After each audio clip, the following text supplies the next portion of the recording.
Listo, y así arrancamos entonces la sesión 177 de Tesos en Wi-Fi. Hoy es Viernes de Reyes, ¿no? Oiga, vengo de... A ver si esto sí funciona aquí. Espere, yo miro, a ver. Llegué un poquito tarde que andaba... A ver si lo paso para acá, lo pongo aquí, lo abro allá. Estaba en la escuela de la niña que como ella está en un programa de esto de inmersión en español. Entonces le hacen, y hay varios, hay como 3 profesores españoles de la madre vaya que le están enseñando el idioma. Y entonces a ver que el AirPlay acá me funcione y pueda abrir esta foto. Andaba de voluntario allá haciendo de uno de los reyes vagos. Es que le dicen así. ¿Cómo es que llaman? Malhechor, gastar y malgastar, es que le llaman. Ahí están los 3 reyes vagos. Entonces, si andaba de voluntario ya en la escuela, los niños vienen, traen su carta y hablamos. Y ahí, entonces, de allá vengo. Listo. Entonces, sesión hoy interesante, bastante por cubrir. Varias cosas por hablar. Hoy es viernes, ¿qué? Enero. Enero. No, pues como acá es Han, entonces, bueno, entonces, aquí estamos. Semana interesante, primera sesión del 2024. Ya arrancamos otro año y así como arrancó el pasado, cuando menos pensamos ya era diciembre, así lo mismo pasará con esta. Entonces, temitas para hoy, pues tenemos WLPC. Vamos a tener WLPC en Phoenix y WLPC en Valencia. A ver, que se hace, se hace. Vamos a hacer allá en junio. Peter Mackenzie es invitado especial hoy. Desde Inglaterra se conecta. Peter, thank you for coming, amigo. It's a pleasure. Nice to be Appreciate here. you making time for us Spanish speakers. We usually, the dynamic of this group, we just, kind of gather, kind of like when you're done with work at the end of the day on Friday and go with your friends to the pub and you have a beer, chit chat about your week, what's going on, what's happening, any issues, and we try to help people and help each other and teach each other about stuff. All these guys that you see right here, they're experts at something and they have companies and they do all kinds of stuff. And you see Mark Houtz is here, he speaks Español, entonces he joins us and we all share whenever, and there's like no commitment. You join if you cannot, then it's okay, we'll record everything. Although sometimes when you hear something like this, Things like what I got today. What's this? Oh, what you got there? I'll give you a clue. Oh, awesome. Yeah, here we go. Nomad. Go ahead. It is a nomad. Yeah, well done. Nómada. Literally Wow. just arrived today. All right. They shipping now? Nomad, yeah. All right. Well, for those who don't know what that is, do you want to tell us what that is, Peter? This is a survey device to use with Hamana. So they've really just started shipping. This is one of the first devices, production devices.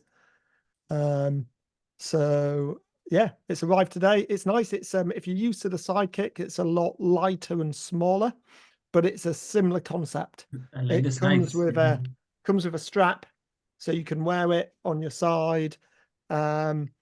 It's got the battery. One of the reasons it's lighter and smaller, well, 2 reasons. It's got a smaller battery.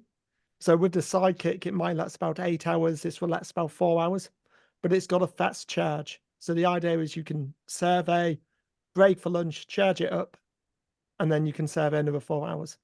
So it'll charge lunchtime. Yeah, I've yet to use it because, like I said, it arrived today, but it's got So what's inside it that doesn't box? have it's got 4 AX210 chipsets. Okay. And it's got several antennas around the edge.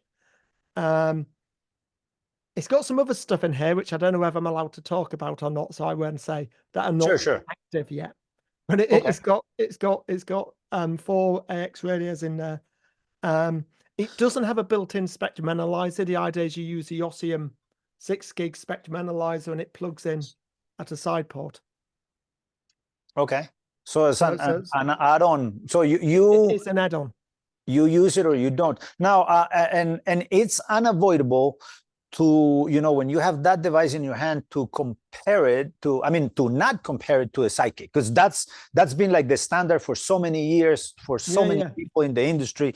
So we're not trying to, you know, minimize one or maximize the other one, but of course, all we know is the psychic. Yes, we used to have NICs before, and now then we had the psychic that has been, you know, great because it has a really good spectrum analyzer. It has a hard drive that you can store your files in it.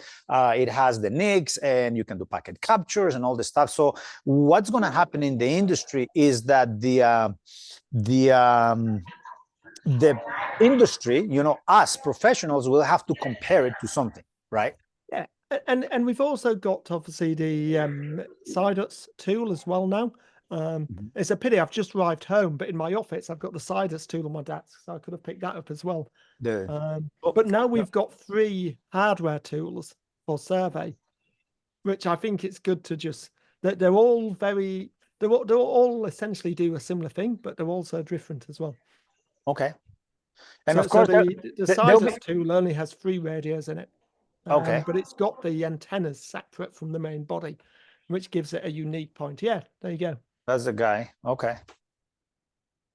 Yeah. So in the industry, of course, we always have that challenge, of course, that you have to be current with what's happening with not only the technology side of the infrastructure, the access points, the controllers, the new software version, the new release, the regulatory domain stuff, but also on the tool side, the design portion, the survey portion, the troubleshooting, because that's the big thing, right? So we're going to be using those, and I think we as professionals have to be on top of what's going on. And Peter, for the first time in so many years, you're not going to be teaching CWAP in Phoenix this year, huh? No. Tell us about it. Yeah, so I'm having a break from AP, which I think will be good for me. So when I come back and teach it again, I'll be fresh. Well, not good for many people. They're like, what? He's not teaching it. I was going to take it. Look, there's one of those guys right here. I know. They're like, I know. I was waiting for it. I know, but next year it'll be even better. Think about that, because I'm going to rewrite some bits of it as well. I took it last year. But this year I'm launching the Hamina certified class. We just came up with the name today. It's a Hamina certified. Let me get the exact title. The name. Well, we changed the name so many times, but we'll call it the Hamina Certified Network Architect. Okay. That's not quite what it says on the WLP. Is there anything we need to change? Yeah, I've emailed Matthew. Okay. But it was only finalized today. But certified, certified network architect. Okay. It's a 4-day. It's going to be obviously a boot camp, but it's normally going to be a 4-day class. It's going to take you through the entire design life cycle using Hamina tools. So it's really going to be the beta class at WLPC. It'll be the first time it's taught. First time it's going to be taught WLPC Phoenix. And the goal is Diego. Is Diego Huertas here? I guess Diego is not here, but then Diego is working with Hamina, and he will be teaching the same class. I've talked to Peter already in WLPC Valencia in Spain. So it's going to be in Spanish for you guys that want to stay on top of what's going on. Peter's putting this is a Marquest class, right? This is not a an MQ class. training. MQ training. So it's your company, right? That's your baby? Yeah, that's my company, yeah. Okay. So the way it works, then Hamina makes the tools, Peter provides the training. I mean, those of you who don't know Peter, I don't know what planet have you been living if you're in Wi-Fi, but Peter Mackenzie, he's been the packet magician is what they call you now, huh, Peter? Yeah. So he's been in the industry for a while. He's written books and helped collaborated with many curriculums and classes and things. And now he's got a MQ Training, which is a company based in the UK in Leeds, right. Where you live. and then you're providing multiple trainings. And the first one that you're going to be delivering for Hamina is going to be in WLPC Phoenix in just a few weeks. Can you believe that? I know, it's crazy. I need to finish writing it, really. Right. I've been foolish because this WLPC, I'm also doing a new deep dive as well. Oh. So why I gave myself 2 new classes in the same year, I don't know, But the good thing is this class, the Hamina one, is going to be taught in WLPC Valencia at the beginning of June by Diego Huertas. He's not here right now, but he helped with Mr. Jerry Ola in WLPC Mexico, and they deliver a Hamina deep dive. I don't know any here that were at Mexico, probably not. But yeah, Lucas, you were there in Mexico. ¿Qué tal? ¿Qué tal la clase de Hamina? ¿Tú ya habías tomado la de Cajao antes? No había tomado la de Cajao, pero la de Hamina fue espectacular. Ya. Realmente el producto hace y hace mucho. Muy buena la clase. Sí. ¿Qué más? ¿Quién habló? ¿Quién habló que no escuché? ¡Oh! Eric Miranda por acá. Muy Ah, bueno. parcero, pues como no da cara, dando cara mío, me muestran sus hermosos rostros, así sería más fácil. Entonces, pero bueno. Sí, muy bueno, y eso es lo que buscamos, compartir conocimiento. That's what we're trying to do with WLPC, is share knowledge. And that's what many have done. Many of us have benefited from the classes we've taken. Peter, pretty much in every WLPC, have you done every single one of them? Well, except the Spanish-speaking ones, but you basically taught CWAP classes in pretty much all of them, right? Since Keith introduced boot camps, I've taught boot camps, yeah. Everyone, yeah. So that's what we do, share knowledge, and we'll be bringing this in Spanish to WLPC Valencia. So I guess that covers WLPC. What else is coming to WLPC, Peter? You just mentioned I'm doing a new deep dive, yeah. A deep dive. With about another what? new piece Market of analysis? Do you know? No. What is it? Tell us about it. Just 1 second. All right. Another new piece of we kit. got goodies. Oh, I've got goodies. How many of those black cases do you have, man? You have a room full of them. So this is a new spectrum analyzer, which I've been looking at for a while. And trying to convince them that they should let me write some training for them, for the Wi-Fi engineer. It's not a Wi-Fi specific spectrum analyzer, but it is a very cool spectrum analyzer. So that's what we're doing a deep dive on. And it's along with Aronia who make it. It's a real-time spectrum analyzer. So that's what's quite exciting by it. The ones we're typically used to in the Wi-Fi industry are like what we call they sweep the spectrum. So they swept spectrum analyzers, which means it's just like 2, 4, and 5 only. No, this does everything from down to basically 1 gigahertz all the way to up to like the end of the 6 gig band to like 1 to 10. Oh wow! Well, actually, it can do less than 1 gig. It can do like 900 megahertz, and so it does everything. And it's real time. So instead of like sweeping, it collects all the data at the same time. Oh, wow. So you don't miss anything. So you're going to have more of those black boxes at the deep dive? Yes, they will be. Interesting. There's going to be kit to use at the deep dive. And it's going to be, and then they're going to be on sale. But deep dive attendees can get one at a reduced price. A reduced price, yeah, because they're not cheap, huh? Oh no.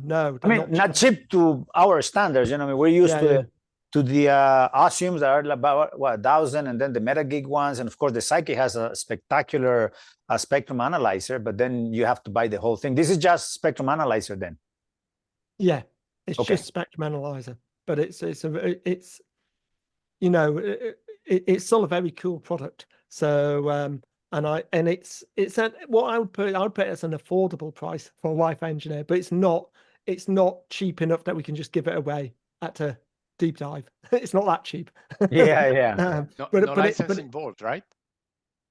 Sorry, what? no license involved for that. So yeah, no license involved. You don't have to buy a license. You just buy the hardware and that's it. Yeah, there's these features you can unlock with licenses, but it's like one-off license.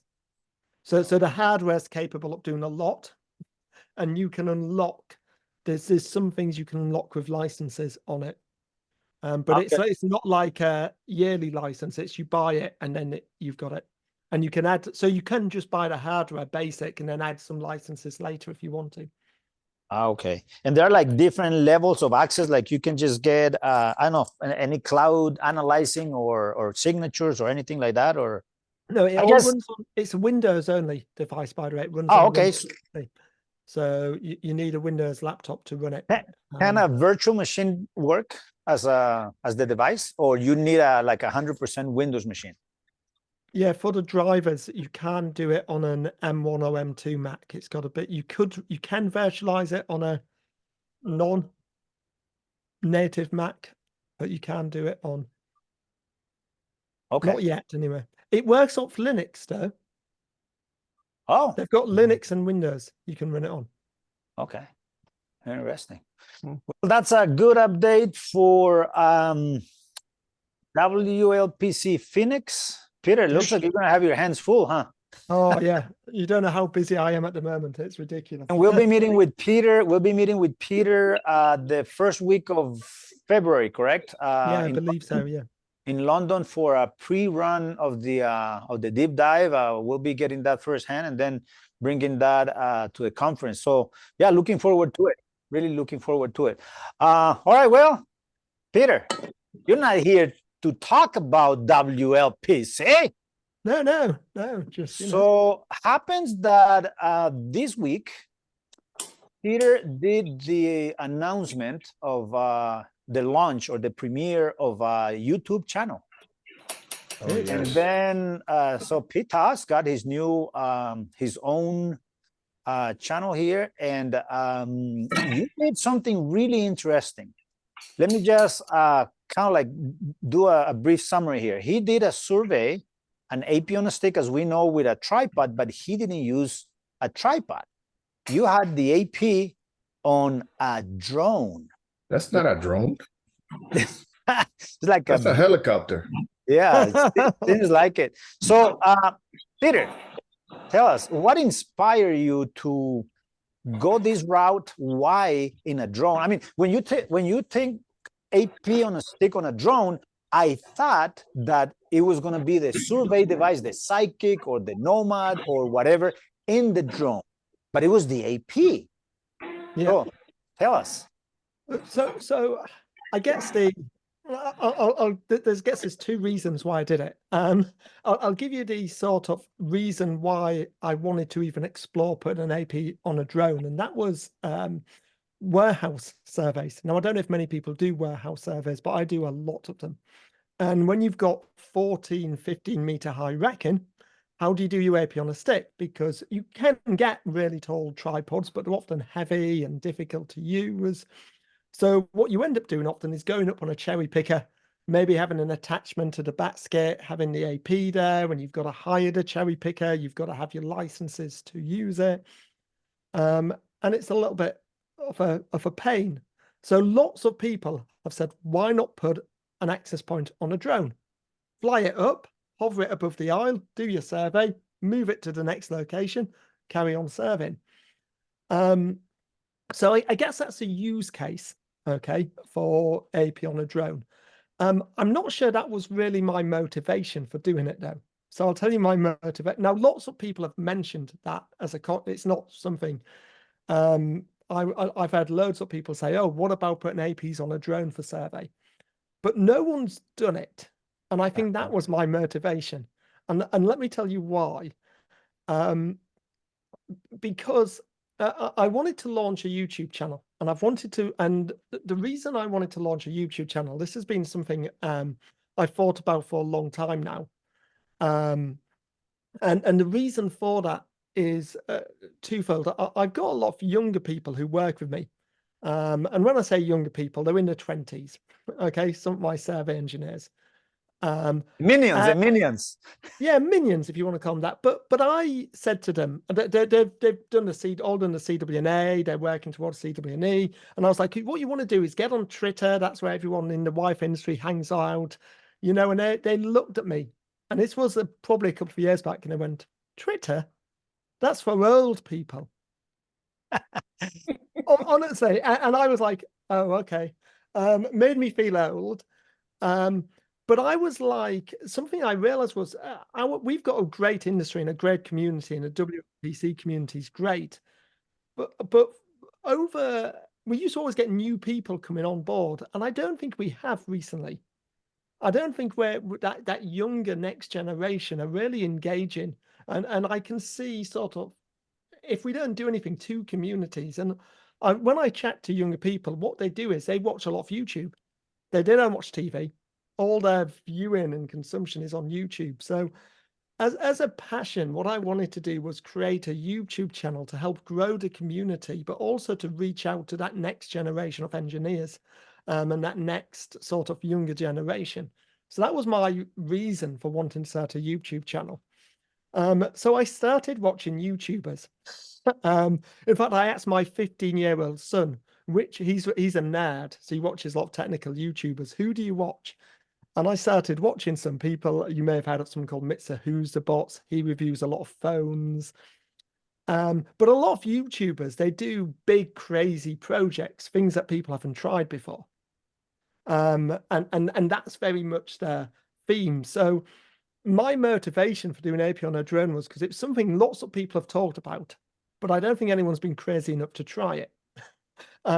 For one side is creativity, but the other one is executing it in a way that is completely nuts. I mean, I can understand, you know, getting a small AP somewhere, but getting an AP and one of those Acceltex antennas, that thing is huge. It's huge. So of course you were showing, for those of you guys who haven't watched the video, watch it. Not right now. We're now in session, but you can watch it later. But then there's just no way that one of these drones, this is, you know, recreational, and we can do stuff with this. We have used this in here to show how we can use drones in WLAN practice. Oh, that's not Peter. Hang on, what happened here? They're like, whoa, you changed. I am the captain now. Yeah, the captain now. So we have used this because in the project that I've done for the nuclear power plants, using drones to inspect huge tanks and huge infrastructure without, you know, building scaffolds and ladders and cherry pickers and stuff. They just get a drone, inspect the sides of that, and looking at APs, the location, the cables, antennas, orientation, making sure there are no nests, you know, up where the APs are and stuff. But a drone like this, of course, has a purpose, and there are certain licenses that you need, because, you know, you need a license to fly one of those big ones that you have. You had to get some of that stuff. But then getting one of those APs and the antenna in the air. Now, the question is, for how long can you have it up there with the batteries that you have? So the drone, if you just fly that drone, it can go about 45 minutes. Okay. When it's powering an AP and with the antenna and the weight, I can get about 25 minutes at the moment from it. So good enough for an engineer to just walk up and down the aisle, or ride a vehicle or something up and down 2-3 aisles. I mean, you can do a lot of walking or running in that space, that time, right? I've also got some ideas of how to keep the weight smaller since doing this. So I think I think a lot of what I'm trying to do with this video is inspire people to try things. So people have already said, oh, instead of the PoE switch, Drew has got a little adapter he's working on, which would just give me 12 volts straight away. So I could get rid of the 2 PoE. So I could get rid of the PoE switch. Can you remove housing or gear from the housing from the antenna? There's all sorts of things you could do to get the weight down. And of course, the more you get the weight down, the more battery you're going to get. So I think there's lots of places you can take this. But I guess one thing I wanted to do was prove a concept. And that's what I want to do for this YouTube channel. I want to try sort of bigger projects, which maybe people haven't done before or tried. I've got a number of ideas for the next few videos, but I'm also open to suggestions. So if you think, hey, Peter, I've got a crazy idea. Let me know. You know, and I'm talking with a lot of vendors as well, because this video is only really possible because Juniper sponsored it, so I'm very grateful to them. Now, let me ask you a question about the drone for me. Okay, yeah, cost, because that was the other thing, you know, trying something like this. I mean, just a drone like this, you know, $400 or $500. Let me ask you, if you can answer the question, how much was that helicopter, as Ernesto called it? It's about 10,000. 10,000. And I assume, of course, you have to be extremely careful, because this is not a piece you want to crash. And can you buy insurance for these things? That's like a car, man. With 10,000, yeah. You have to have insurance. Yeah. Like for me to fly it in a customer warehouse and get through all the health and safety. There's a whole host of things that I couldn't. I want to try and keep the video to like 30 minutes, so Yeah, that I couldn't talk about in the video, but just the health and safety things I had to go through just to be able to get a health and safety officer to let me fly in a warehouse. And even when I got on site after it being all arranged, someone came up to me and said, I didn't know you were doing it. There's no way you can do it. You're not allowed to fly that in here. And I was like, oh no, I'm gonna have to come back. But eventually I managed to get through all the health and safety conditions with the warehouse, and I'll be allowed to fly it. you know, one thing that with Mr. Parsons we learned, like we brought these segways to do surveys in places, and the security guy who comes, oh, you cannot ride that in here. You know how you convince him to let you do it? You get him on it. Say, here, you wanna try it? And then once they start riding on it, like, okay, yeah, I'll let you. I'll go open doors for you if you want. But this is serious stuff, because that's a device that is in the air, and if not operated properly, it can kill someone. Yeah, and indoor flying a drone indoors much more difficult than flying it outdoors. Oh, because you've got to. So I wouldn't recommend anyone do this unless you've been trained and had experience of flying drones inside, because if you lose GPS coordinates, which you have outside, the drone is very unstable, and you've got to know how to, because it's trying to compensate and trying to find location and stuff, and if it doesn't, sometimes they just land, right? They just like, oops, sorry, cannot. The advantage you do have is you don't have wind, which you have outside. You don't have, you have wind, but you have lights, you have trusses, you have racks, you have. It's pros and cons. You don't have the wind, which was a bit of a struggle outdoors when with the antenna jutting out. It tended to rock it a lot more. So you haven't got the wind inside, but if you lose the GPS coordinates, the thing can go a bit AWOL if you're not ready to. You've got to be like constantly correcting it and stuff. So how did you balance the weight of the AP, the weight of the antenna, the batteries? Because you don't want the thing to be like all the weight on one side, right? So yeah, so it's not that bad. You'll actually see when it lands, it tilts. It tilts. Yes. It tilts back. And yeah, it's not that well balanced. But what you do is DJI drones, you can calibrate the center of gravity. So I literally I hover it just above the ground, and then I run its calibration process, and it calibrates its own center of gravity, which basically means it changes how much it has to spin each of the propellers, so it counteracts it, and it self-calibrates. It takes 10 seconds for it to calibrate the center of gravity. Okay. So you have to use that. You can't, again, it's about being trained. You can't just lift it off and fly it. You want to get it off, calibrate the center of gravity, and then carry on.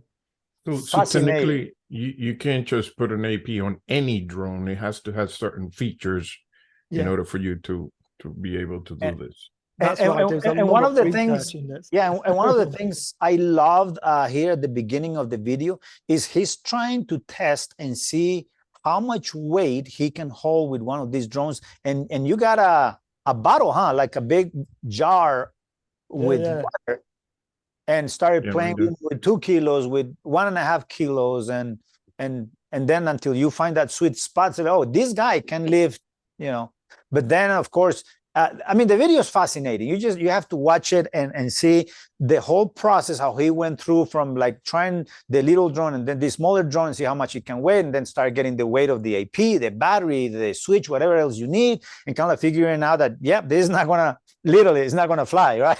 Yeah, literally not going to fly. Yeah. Yeah, not gonna fly. It's not gonna fly, and that's when he got the big guns out. And I assume you can just buy a whole bunch of batteries and just because that first case you showed. Now, I don't know if people notice, but here's my favorite part: the kit came with something new. Watch him right now, and then he brings the case right here. Okay, that's him, and that's him with the drone. So it came with a new haircut, huh? It did. See, I didn't notice that. It took The time drone came to. with a new haircut. That was when I ordered it, and then of course, I needed to, wait for them to deliver it. Uh-huh. And so I got a haircut. Yeah. Yeah, and this first one is just batteries, huh? That's just a battery station. It comes with its intelligent battery station, which is quite cool. And I actually cut out some of what I recorded about going through it because I thought actually it's not that relevant. But in there you can charge 8 pairs of batteries. Well, no, 4 pairs of batteries, so 8 batteries in total. So you can wheel that with your drone if you have the spare batteries, and you can just swap batteries out and keep flying. So it's pretty cool. All right. So, and when we think of drones, we think of an airborne device just flying and doing stuff. But actually, when it's a drone, it's like an unmanned device that can go to places without that. So it can be a spot, one of the dogs. Here, let me just see if, hey, what's the definition of drone anyway? Do you know? Let's see, make continuous in sound, low continuous in sound. Did I misspell that one? No, because that is the sound is but it's a musical instrument. It's an unmanned. Basically, it's an unmanned. It's what they call an unmanned aircraft. Basically. Okay. Yeah. And or this could also be a. Let me just bring this over here. Because my friend Carlos Mejuto, last year, we saw these guys. So this would be a drone. I mean, this is a robot that goes and moves racks around a warehouse, but a device like this, kind of like we were talking about it yesterday, Peter, maybe, having like a Roomba style device that goes out there and does surveys at nights, right? So that's probably going to be another video I do. I've got a few ideas, but trying to do an unmanned survey, is one of the things I want to be. And where would you use that? Where would you? I mean, what would be a benefit of this? Because some people may say, like, no, if we let robots do our surveys, then I'm gonna have no job. I'm gonna lose my job because then I'm gonna be displaced. But let's face it, the skill is in analyzing the survey results. It's not walking around and clicking, is it? So if you can literally put a device in a building and have it, and then come back a bit later on, and or upload the survey results somehow, isn't that better?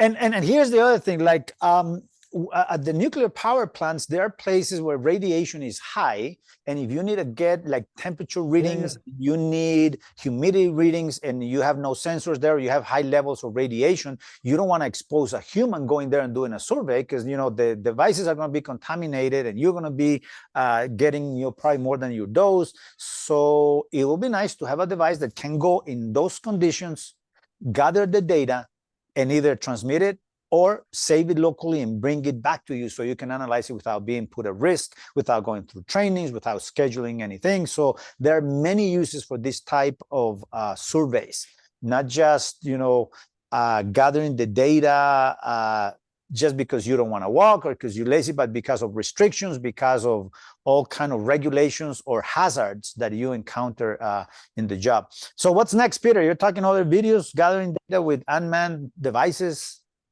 I mean, you don't have to spill any beans here, but no, I've got a list of about 5 ideas. I don't know quite which one will come next. I may do another one with the drone as well. One thing I thought about when I was out testing and I had the drone at like 100 feet and I was getting a good wireless signal, I was like, what about when you need to put comms up quickly in like a disaster situation, like floods on earthquakes, and they've got to, could you have like a disaster recovery? And I thought that the thing about it is the only thing it doesn't have is internet access. But what if you had a 5G type router on it with the big antenna. So I have just recently, another toy I've received delivery of recently is a cradle point router. So I'm mulling putting the idea of putting that on the drone. Peter, we need to talk. Okay. I built one.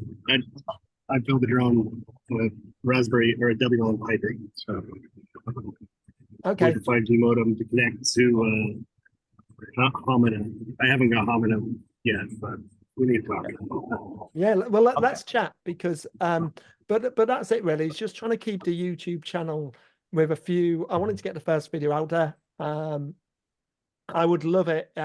Obviously, I'd love you guys to watch the video if you've not watched it yet. If you can, you know, like, subscribe, all of that things just helps the channel get more chance of people. It helps the YouTube algorithm, basically, the more people who can watch it and yeah, click the link, like, subscribe, all of those things. I'd really appreciate it. And again, if you like the video, share it on your social medias because I would love. I think if this channel is going to help to grow the community, I need to get it as widespread as possible. Yeah, and that's you know, disasters. That's another place where you can just quickly, like immediately, a matter of minutes, just deploy internet for an area that they need connectivity. If you need to do a search and rescue, and you know, people might have devices that you know you can provide connectivity to them, location. Also, if you're doing a survey or an AP on stick in not only warehouses, I think the warehouse is really challenging because of all the obstacles and this confined spaces where you have to fly such a big device. But how about in industrial sites like ports where you have containers and they have areas that, I mean, we're talking 50, 60, 70 meters high, the storage. Yeah, right. So you're going to have to, how are you going to do an AP on stick there if you're putting devices? And some of these have APs in the cranes themselves all the way up there. So, I mean, there are so many use cases for something like this. That would be so. Yeah, and I think if you're doing those type of surveys regularly, actually the cost of the drone isn't too bad in terms of getting, you know, a return on investment. You know, if you're doing warehouse surveys every week or shipping containers, you probably only need 3 or 4 pieces of work to pay for the drone. And then the other thing is, how much do you spend, you know, bringing the tripods and having all the gear and multiple people watching it? Of course, in here, you have to have multiple people doing the survey because one has to be dedicated to the operator. You cannot operate the drone and do a survey at the same time. You're going to have somebody, you know, spotting you if you are required for regulations of the site to have an additional person with flags, you know, kind of like in the area. So it requires that. But then is how fast you can deploy this versus, you know, setting up tripods, bringing it up. And then as you were specifying at the beginning, the height, even if you have the hardware, it's just the heights of these things are just tremendous. That is not as easy. You're going to need a big tripod. That's the reality of it. Or cherry pickers, and I've seen them also. They put a small tripod on a cherry picker and put it up there, and they do a survey like that. Now you have this metal box blocking RF, and then now you're going to have a shadow, and it's not going to be as close to reality as it's going to be. So that's not going to be accurate. Yeah. All right. Well, Peter, what didn't I ask you? I don't know. Questions? A lot. Anybody? Yeah, we cover about the weight, the battery life, the cost, benefits, cons. Yeah, you have to get trained. We have in WLPC, Phoenix in Mexico, we have Mike Wade. He used to be in the Navy, and he's delivered a couple of the drone operator training. And then, yes, for these ones, you're going to need another license, I assume, right? Because this is no little device. It goes by weight. Different regulatory domains have different regulations on how to operate these devices. I know about the UK rules, but I'm not sure about US rules. So and anywhere else. So yeah, but there's particular licenses you've got to get. Actually, indoors, the regulations are a lot less because you're not flying outdoors. So it's not counted, you're not in the, you know, the airspace. So actually, if you were just doing indoor warehouses, at least in the UK, you need a lot less restrictions. But the minute you go outside, Yeah, that's when you're interfering with other things and can be. I remember Basically, the license I need to fly that drone outside in a built-up area is one step down from a full pilot's license.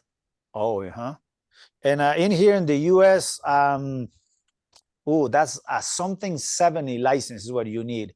It's like an FAA license. Mr. Parsons got it, and yeah, that's just like almost getting a pilot's license. You have to know how to read maps and do navigation and do hardcore stuff. So that's great. Anybody here in the audience? Any questions? Oh, we got Consuelo here from the Wi-Fi Alliance. Consuelo, ¿cómo estás? Si puede hablar. Hola, ¿cómo estás? Hola, bien, bienvenida. Feliz año, que este 24 esté lleno de salud y prosperidad y de alegría. ¿Qué hay de nuevo? Cuéntanos. Pues este año Wi-Fi Alliance cumple 25 años. Va a ser un año de celebraciones. Y ustedes, WLPC cumple 10. 10, sí. 10 años. Aparte de todo, eso es el año del dragón. Entonces es un año muy interesante. Espero que sea muy bueno para todos nosotros. Perfecto, sí. Y en eso estamos. En eso estamos a ver si... una de las cosas que encontramos en común hablando y yo viendo otros webinars y todo, es de que este año todo el mundo está hablando de comprometerse a entrenamiento, a certificaciones, a CWNE. Sí, Víctor, no mire para otro lado que te estoy mirando a ti. Entonces... eso es lo que buscamos, ¿no? Educarnos. So, Peter, talking about, New Year's resolution, I've noticed in a lot of places, everybody, like this year, the commitments, the resolution are to get training and, just keep up with education and certifications and stuff. So just talking about this year is going to be a lot of that. And Peter is bringing a brand new course, no? It's just coming up. It doesn't exist. You're creating it right now for the Hamina certified architect or something like that, Yeah, network architect. Yeah, network architect. So I have a question about the drone thing. Yes, please. Peter, I don't know if you talked about this already. Did you notice like any interference from the motors, the propellers, and like noise? Not a huge amount. But I'll be honest, I wasn't. I didn't do a lot of spectrum analysis when it was up there because I was obviously flying it and also trying to coordinate filming it, and it's a lot of work creating a YouTube video. But in terms of picking up the signal and being able to communicate with the AP, which I did through a few different devices, I didn't actually see any sort of degradation. I was able to connect to the AP. Now, I don't know whether that was just a channel it picked, and maybe on some other channels it wouldn't have been as good. I think that is something I probably would need to look at in more detail. So let me kind of like to add on to that. During the my screen on your screen? Yep. Okay, so during the drone class last year in Phoenix, this is the back of the parking lot, Peter, the very back. So I did a survey while class was in session with the drones airborne. So here is what we found. It's actually the engines, I don't think cost much. Of course, I didn't do like a thorough analysis, but I noticed, here, let me zoom into this guy. The controller works on both 2.4 and 5 gig, the controller I was using.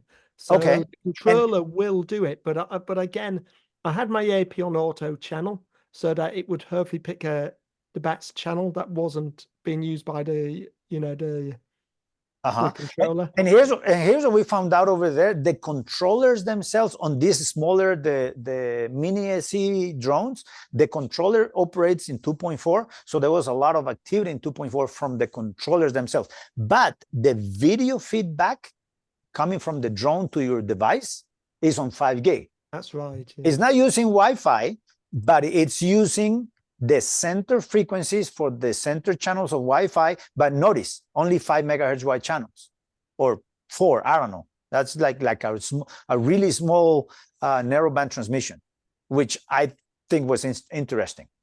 Yeah, so if you've got lots of drones like you had in Phoenix, that's going to cause a problem. But I think if you've only got one or even two, that shouldn't. What all you do is you put your your AP on a stick, your survey on a different channel, and I that's basically I think what I would say is you can avoid the drone interference by picking the right channels for UAPs. Yeah. So maybe we can talk to Juicy and have Hamina come out with controllers for the drones and the survey software. Ideas. We got something crazy. Just always, you got to find something crazier than you. And Peter is the right person. Whatever crazy idea you have, Peter is not going to think it's crazy. He's going to like, I like it. Let's do it. That's me. I like a crazy idea. Yeah. You're so damn crazy that now when I look at pictures, when you were here last year, we were climbing on rocks in places that I would have to be, I don't know, drunk or high to get on those places. But Peter got me there sober, and my son.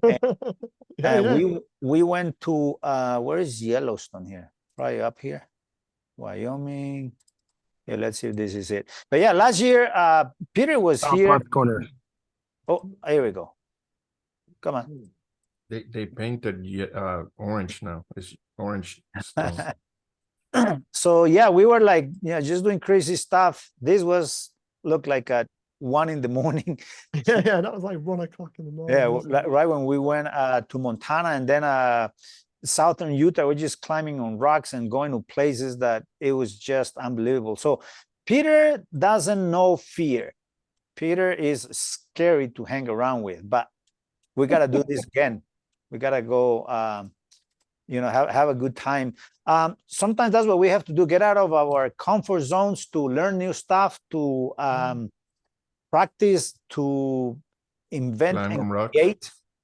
Well, do crazy stuff. No, I'm not a big fan of climbing, but Peter, he's like a spider. He just climb up. Yeah, because we went down south as well to where is this stuff? Where is this stuff? Moab. Yeah, we went down here to Moab. And then that place is just fantastic. Here we are. See? That was the whole family. Those kids are not small anymore, huh? No, Luke's bigger than me now. Oh, man. Well, Nick is also bigger than me, but that doesn't mean much, Okay, yeah. No. No quiere decir mucho que me haya pasado, pero yeah, it's totally. We had a great time. That was a fun trip. All right. Well, Peter, thank you very, very much, sir. Looking forward to seeing your Aronia presentation at WLPC. Looking forward to your Hamina certification and also to more new videos on your YouTube channel. Good luck with that. We will definitely be cheering for you, supporting you, and giving you ideas. And we're appreciative of the work you've done for the community. And this is just another one of your big contributions, because you get your mind going and then you get our minds going, and then kind of like benefiting from your craziness and your creativity. So thank you very much. Appreciate it. Thank you, guys. Thank you for the support. Love it. All right. Bye. All right. If you can hang around if you want. We're probably going to just continue speaking in Spanish. So fine. If not, say hi to the family, to the kids. Thank you very much for making time to hang out with us. We appreciate you and love you very much. Brilliant. Love you guys too. Bye-bye. Chao. Adiós. Thank you, Pete. Bueno, señores, siguiente. La otra cosita que teníamos para hoy era un documento que, a ver si lo tengo por acá a la mano, que se me hizo. Un documento que es de la IEEE. ¿Mi pantalla en su pantalla o se me borró esto? ¿Qué se me hizo esto? Se le fue. Ya no estoy compartiendo. A ver, le compartimos acá rapidito. ¿Ahora sí? Ahora está. Ahora está. Entonces, este documento, Don Keith había puesto algo de información o lo compartió, creo, o en LinkedIn, no me acuerdo, en algún sitio. Entonces, ya mirando esto, habla, obviamente este documento es directamente de la IEEE y pues habla de los beneficios, cómo ha evolucionado esto del 802.11. Y obviamente ahí, Consuelo, ya que estás acá, el Wi-Fi Alliance, ustedes han sido la organización que le ha hecho interoperabilidad y ha sido como el complemento. Ustedes están entrelazados con la IEEE. Muchos de los miembros de Wi-Fi Alliance venían de la IEEE, ¿no, Consuelo? A ver si Consuelo anda por acá o ya me fue Consuelo. Estaba en mute. Sí, Bueno. hay bastante, generalmente las compañías que están interesadas en desarrollar la tecnología atienden, participan en los dos, en IEEE y en Wi-Fi Alliance.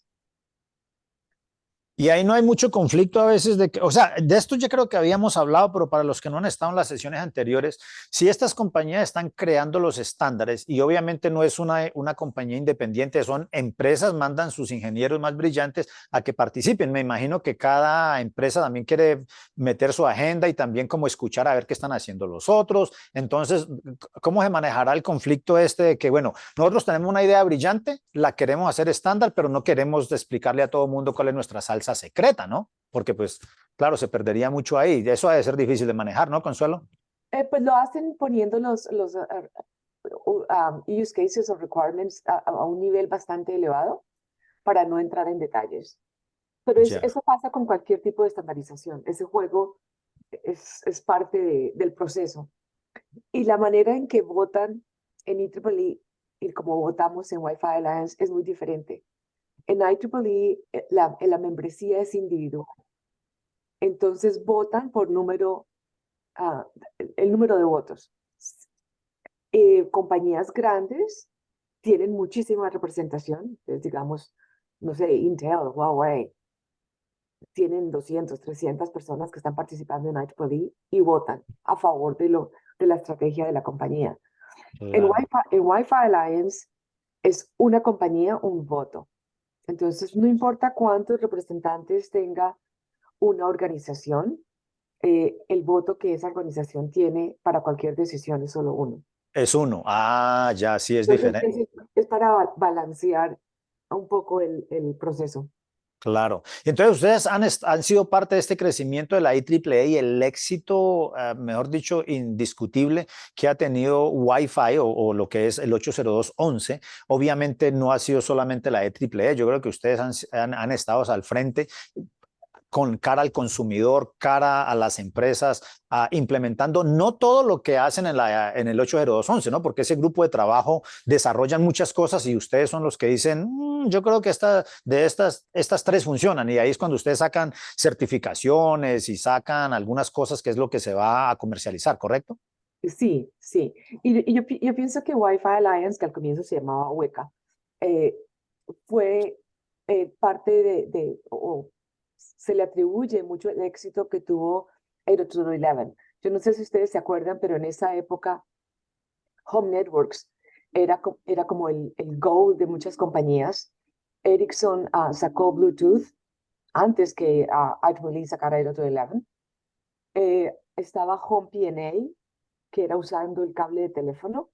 Estaba Wi-Fi Fire, que era usando power lines.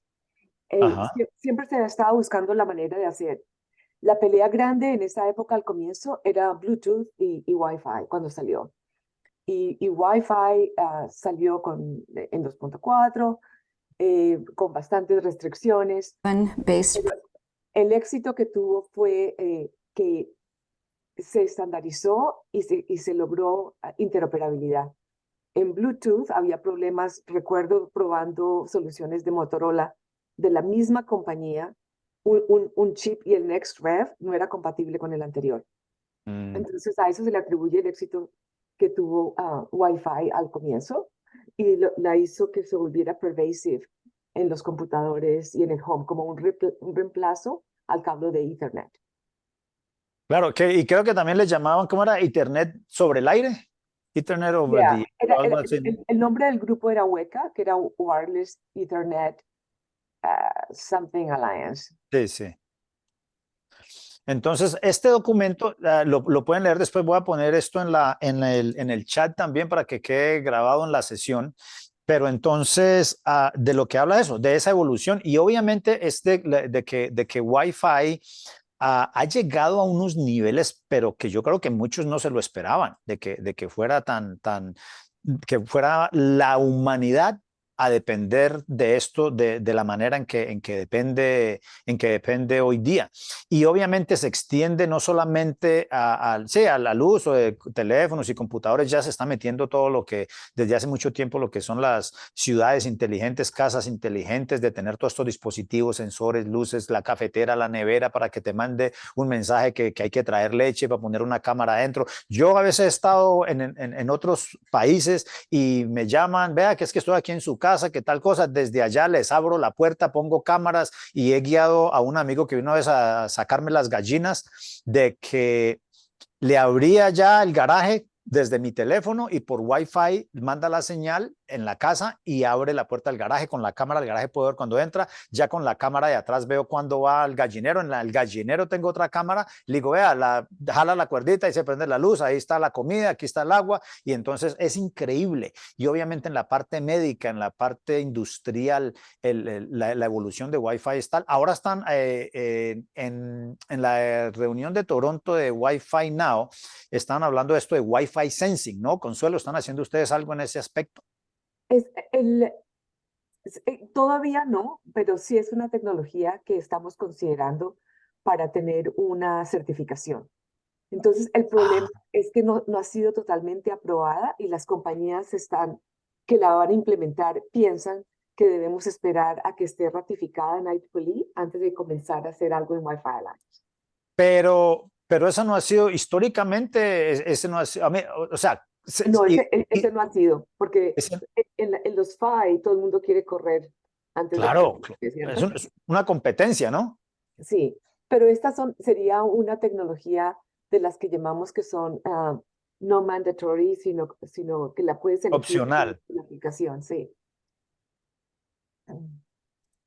Perfecto. Entonces, claro, y lo de tecnología vehicular, de tener Wi-Fi en vehículos, obviamente hay muchos otros aspectos de eso. Creo que hace unas semanas Elías de España nos hablaba acerca de la idea de poner lo de Wi-Fi y eso en trenes y en aviones y en vehículos pues que mueven, para ofrecerle a los dispositivos ahí. Hablábamos también en la conferencia pasada acerca de Dean Bubley de Inglaterra, que se está hablando de todas las mentiras que los de mercadeo dicen, y muchas cosas hablan más de la cuenta, exageran lo que se puede hacer, lo que es posible, lo que de verdad es necesario. Y es de que, por ejemplo, en los vehículos que sí, que necesitan 5G y que eso, pero la realidad es de que no todo, o sea, la mayoría, el 99.9% de los datos que se generan se quedan en el vehículo, ¿no? Están transmitiendo por las redes celulares. Y, por ejemplo, aquí tuvimos un caso, Consuelo, en el distrito escolar, que una vez se perdió un niño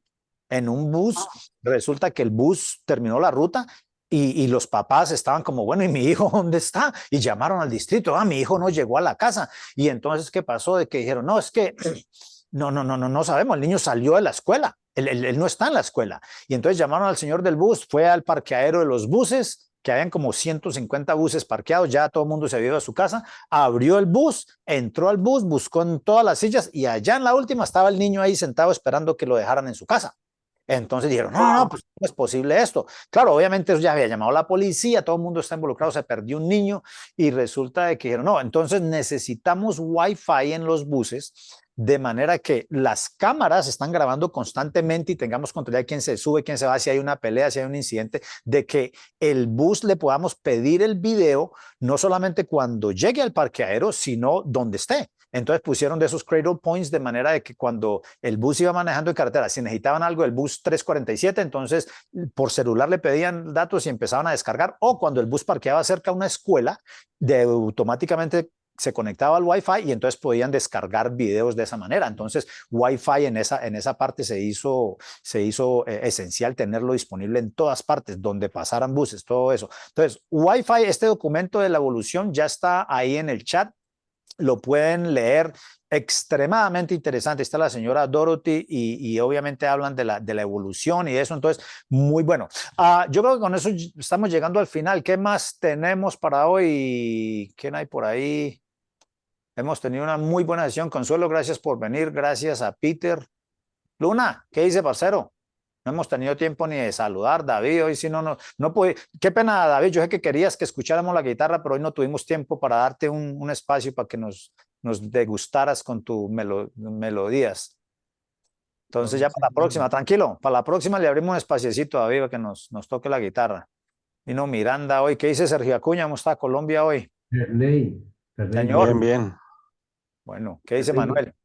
Que David nos ha pasado un vídeo, lo que ha sido al principio de la grabación, y como regalo de Reyes. Que lo Oh, hace... no, de una vez, venga, póngalo, ¿dónde está? Y entonces, está al principio digo, pues como regalo de Reyes que lo escuchamos tocarlo. Toca muy bien, Lo compartí porque pensaba que porque estábamos tres todavía, nada más. No.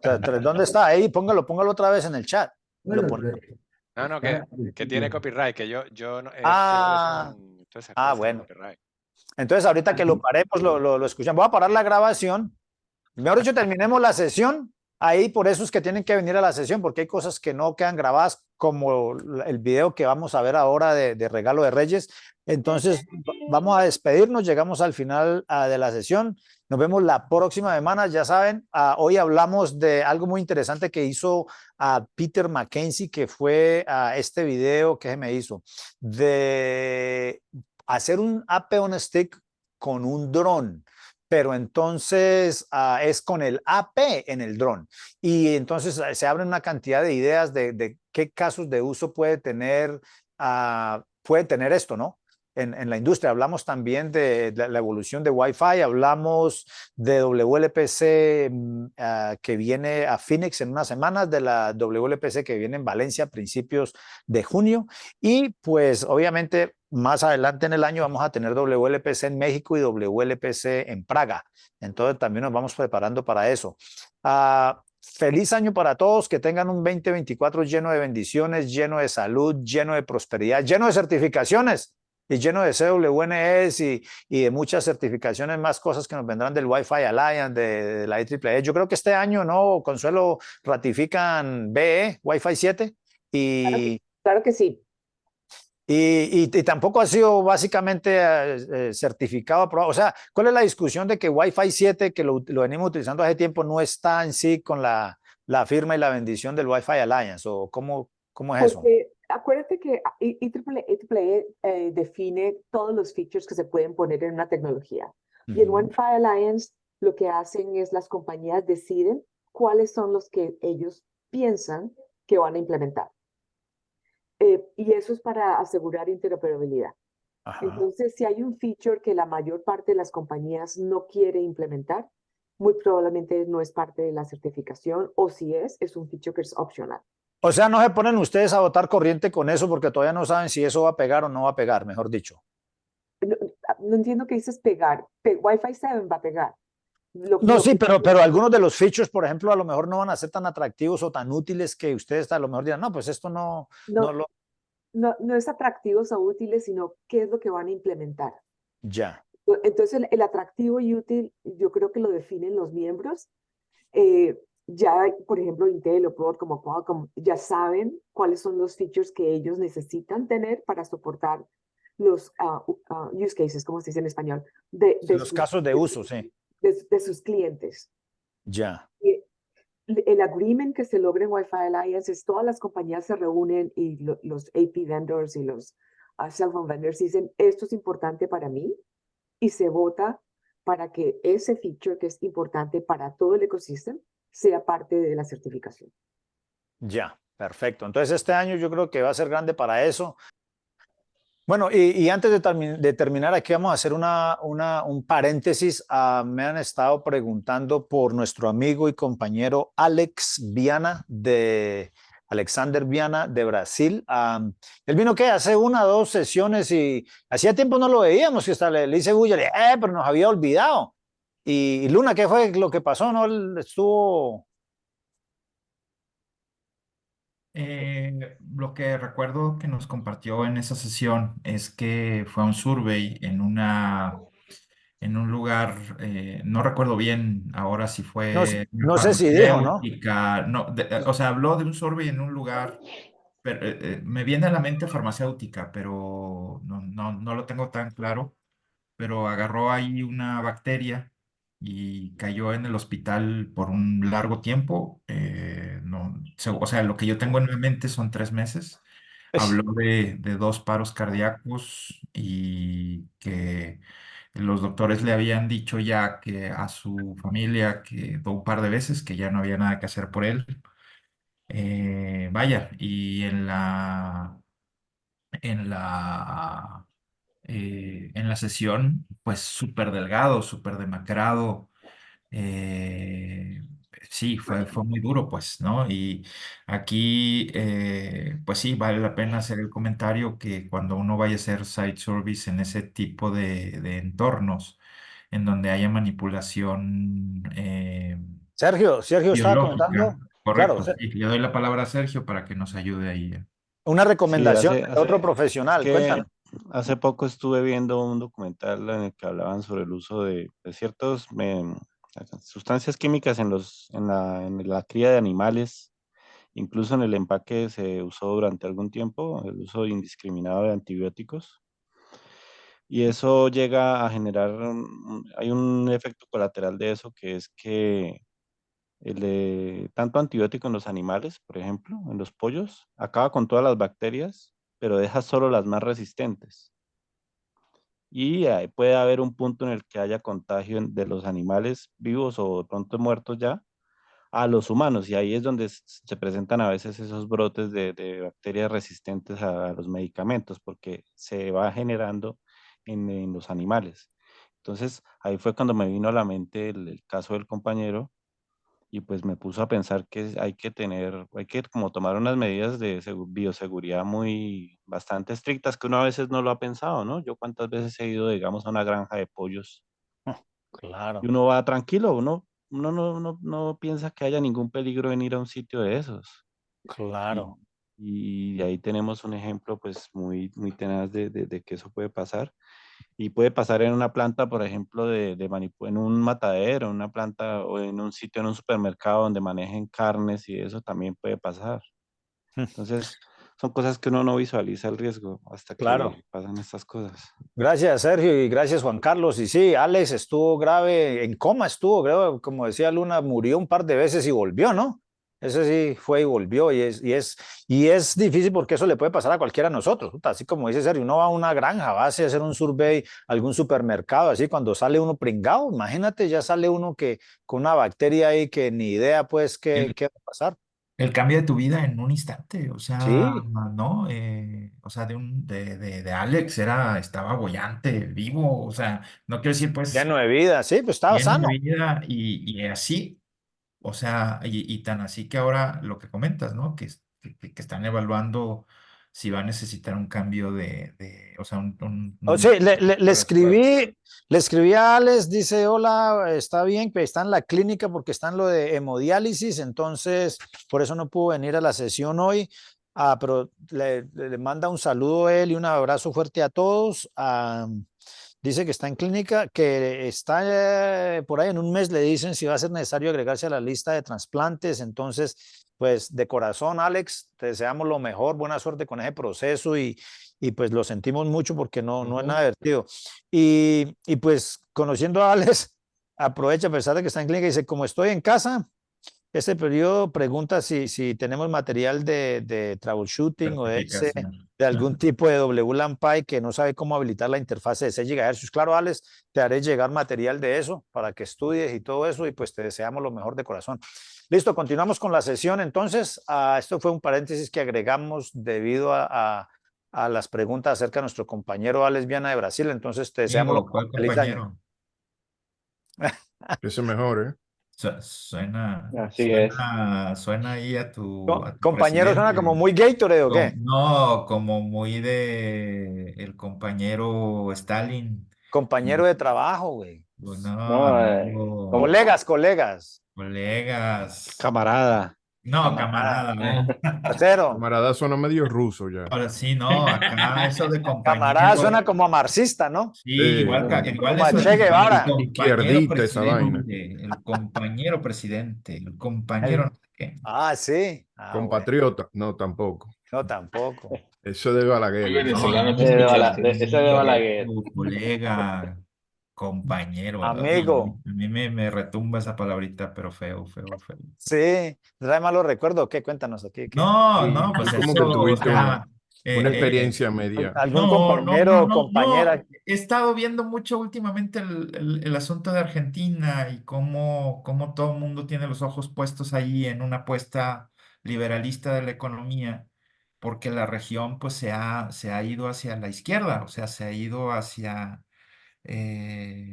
pues sí, es que a mí me choca hablar de derecha e izquierda, pero se ha ido más hacia una tendencia populista de izquierda. Listo. Y este populismo de izquierda habla de el compañero diputado, el compañero presidente, el compañero no sé qué, y ni O se sea, que conocen, o sea. eso te da como un tema político esa vaina. Tío. Y aquí Ajá, nada, no, ni política, ni religión, nada, ni cuestión exacto. nada de esa sexual. vaina. Y Aquí lo hablando de aceptamos a Alex, todos, así como es a ti te correcto, aceptamos. derechos, chuecos, Sin discriminar nada de tu sin orientación sexual, discriminar, eso altos, la respetamos. chaparros, pelones, no importa. Espérate, ¿cómo que se dice allá en México? Pues Bueno. nosotros decimos mi pana. El carnal, Mi carnal. Carnal. Sí, sí, mi sangre. Hermanito, güey. Sí, eso de el compañero Stalin. El compañero Luna. El compañero Luna. Está corriendo para la diputada. Mira, a mira, ser diputado de allá de... Si ves, Ernesto, el Luna, cómo tergiversa las cosas. Empezamos hablando de la salud de un ya amigo vamos por nosotros, política. y ya vamos por allá en Argentina. Que Yo soy revoltoso, ya sabes. Yo vengo en el avión de regreso. Oiga, ya vieron todos invitan, por qué, güey. ya vieron por qué la semana pasada estuvo tan Todo tranquilo. Porque no estabas tú. No estaba No yo. estaba Luna y no nos metimos en Lo bueno es que todo se está grabando, entonces hay que dar Ahí registrado. seguimos con la sesión. Ahora me tengo que portar bien, pero si no, No, ya diría para que qué, ya hubiera igual. cajado. Y corte. Bueno, ya saben, nos vemos la próxima semana. Se les quiere gratis. Ya vamos a parar la grabación y los que estamos acá no se vayan, que viene un regalo de Reyes que nos trae David. Entonces, por razones de copyright no lo podemos grabar, pero entonces se lo perdieron ahí para la próxima. Ya saben, se les quiere gratis. Nos vemos la próxima semana. Hasta luego. Arrivederci. Chao. Adiós. Venga.